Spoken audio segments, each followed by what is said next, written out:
అస్మద్గురుభ్యో నమః. శ్రీల భక్తి వేదాంత శ్రీల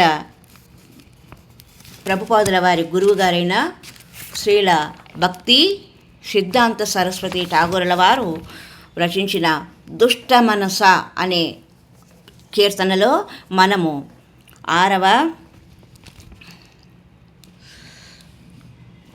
మరి యొక్క చరణాన్ని పఠిద్దాం. వ్రజవాసీగణ ప్రచారకాదన ప్రతిష్టా భిక్షుక తారా సహే సవ ప్రాణ ఆచేతారా సేహేతు ప్రచార ప్రతిష్టా సాహీన కృష్ణగాథ సభ అనేది కీర్తనలోని 17వ చరణం. బృందావనంలో ఉన్నట్టి భగవంతుని నిత్య అనుయాయులే భగవత్ ప్రచారకులలో మణుల వంటి వారు అతిహీనమైన లోక ప్రతిష్టను ఏనాడు భిక్షము అడగరు. దానిని కేవలం బ్రతికున్నా మరణించినట్టి వారే కోరుకుంటారు. బ్రజవాసులు నిజంగా ప్రాణం ఉన్నట్టి వారు. అందుకే వారు లౌకిక జగత్తులోని నడుస్తున్న సవాలకు ప్రాణం పోయడానికి ప్రచారం చేస్తారు. వ్రజవాసులు పాడే కృష్ణ మహిమ కీర్తనలు అన్నీ కూడా యశోవాంఛారహితంగా ఉంటాయి అని ఈ చరణానికి అర్థం. ప్రచారము చేయడము అనేది నీ ప్రతిష్టను పెంచడం కొరకు కాదు, నడుస్తున్న సవాలకు నిజంగా ప్రాణం పోయడానికేనని ఇక్కడ స్పష్టంగా తెలుస్తున్నది. కృష్ణ కీర్తన చేస్తున్నది కృష్ణ యశస్సును సర్వత్రా తెలియజెప్పడానికే గాని నీ యశస్సును పెంచడం కొరకు కాదు సుమా. ఈ సంగతి అర్థమైతే ఇక చింతేముంది.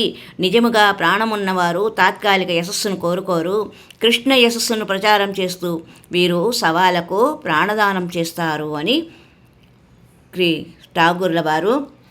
ఠాగూర్ సరస్వతి వారు తన దుష్ట మనసలోని 17వ చరణంలో వివరించారు. మనకు నగరంలో భక్త బృందము హరినామ సంకీర్తన చేస్తూ కనిపిస్తారు కదా, వాటి ఉద్దేశం ఇదన్నమాట. అంతేకాని వారికి ఏదో ఇలా నగర సంకీర్తన చేసినప్పుడు వారికి ఏదో ఆదాయం వస్తుందనో వాటితోనే వారు ఏదో బ్రతికిపోతారని మాత్రము కాదు అని మనం తెలుసుకోవాలి. భక్త బృందము భజన చేస్తూ నగర సంకీర్తన చేస్తున్నారంటే అందరిలో ఆధ్యాత్మిక చైతన్యాన్ని నింపడానికి అని మనము అవగాహన చేసుకుంటే సంతోషం. హరే కృష్ణ కృష్ణ కృష్ణ హరే హరే, హరే రామ రామ రామ హరే హరే. హరి ఓం తత్సత్.